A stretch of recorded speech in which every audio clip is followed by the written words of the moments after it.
its list of the greatest songs of all time. It was written by our next guest, a leader of the group that some say changed the face of rock and roll. Robbie Robertson has just released a new book on that subject, along with a CD box set. We'll speak with him in just a moment, but first, we'll look back at his remarkable career. The sound was pure Americana. When I get over this mountain, you know where I wanna go. But their origins were in the Great White North. Mississippi River to the Gulf of Mexico. For 6 years, the band was one of the most influential groups to come out of the Woodstock era. Its principal songwriter, Robbie Robertson, born and raised in Toronto, wrote songs rooted in U.S. history and tradition.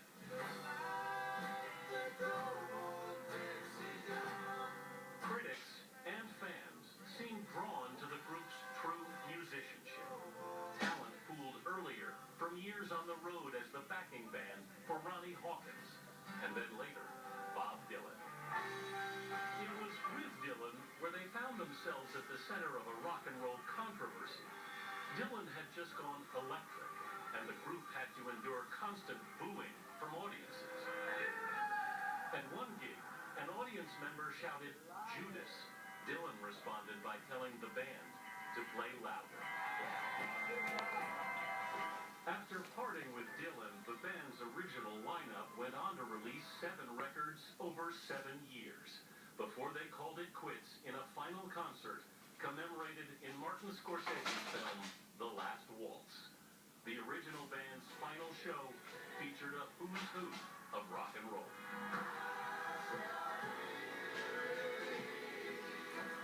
In the last moment of the film, Robertson explained some of the reasons he was walking away.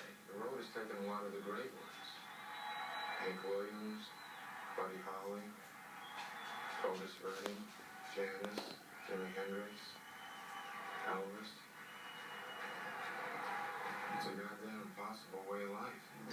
After his time with the band, Robertson moved into film, writing the music for Scorsese's Raging Bull, and co-writing Eric Clapton's hit For the Color of Money. Robertson would also record 5 critically acclaimed solo albums, but his years with the band continued to call him back. He recently produced Live at the Academy 1971, a collection of the band's now legendary New Year's Eve shows.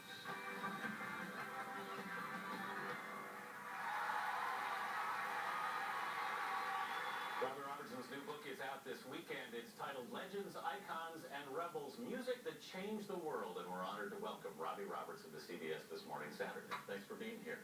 Thanks for having me. This is basically a kid's book, really. You want kids to become acquainted with these figures who some of them may think are a little pre-Miley Cyrus, maybe, you know? Well, you know, the kids, but I think from 9 to 99 is the ideal age for this book. And the idea of young people, the publishing company said this is really aimed at for young readers. Yeah. And that is like in that 9 to 13, 14 years of age. This turned out so great. I mean, much beyond my expectations. The people that we worked with in putting this together, boy, did they rise to the occasion. The artwork is terrific. You talk about young people. When we were looking at that piece just now, you saw yourself with Dylan. You said, I was 20 years old then. You didn't put the band in this book conspicuously. You put Dylan in it, but you didn't put the band. And that was a choice that I made. I didn't want that distraction in it. I didn't want it to be like I was tooting my own horn. And we are hoping that we can continue this. There'll be a volume 2 as well. Because there's so many people that we didn't get the opportunity to pay homage to. And basically you want kids to know what, or young people to know what? Just some of the greatest recording artists of all time. Because so many things, the baton is passed down from them, from these artists here. And if you know about these artists, these 27 artists that are in this book, it sets the stage for you. You have a foundation in music that you really kind of know where stuff comes from, and you know what the real deal is. And we're just trying to start with the originators. Right. We mentioned that you've got a box set coming out. You've been going back through the band's old material. What's that been like?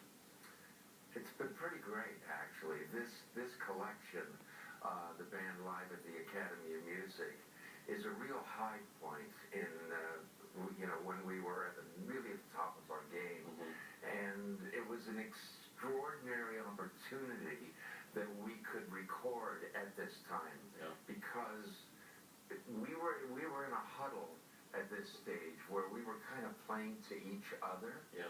And when I would play a solo or something, I was playing it right at Levon or right at Garth, and they would come back to me with something, a very particular period, and we were good enough that we could rise to this occasion to say, why don't we get Alan Toussaint to join us too and do horn charts for this. And then for the New Year's Eve concert for this, Bob Dylan showed up, and he came for the encore. We played together, so it was just a tremendous highlight. You lost Levon Helm, the drummer, last year. You guys went through a pretty bitter period, but I think you made peace in some way, at least at the end, didn't you? Yeah, well, I never had any issues in this thing, but sometimes when people get a little bit older than that, they can get a little grunchy, and I loved Levon all the time. We were the closest of friends, and I was really sad to lose him. All right, Robbie Robertson, thanks so much for being with us this morning. We really appreciate it. Thank you. Robbie Robertson is just one of the rock legends photographed by Mark Seliger. He's the man behind some of the most famous celebrity portraits ever, and he's a musician too. We'll talk to him about that and hear a performance from his group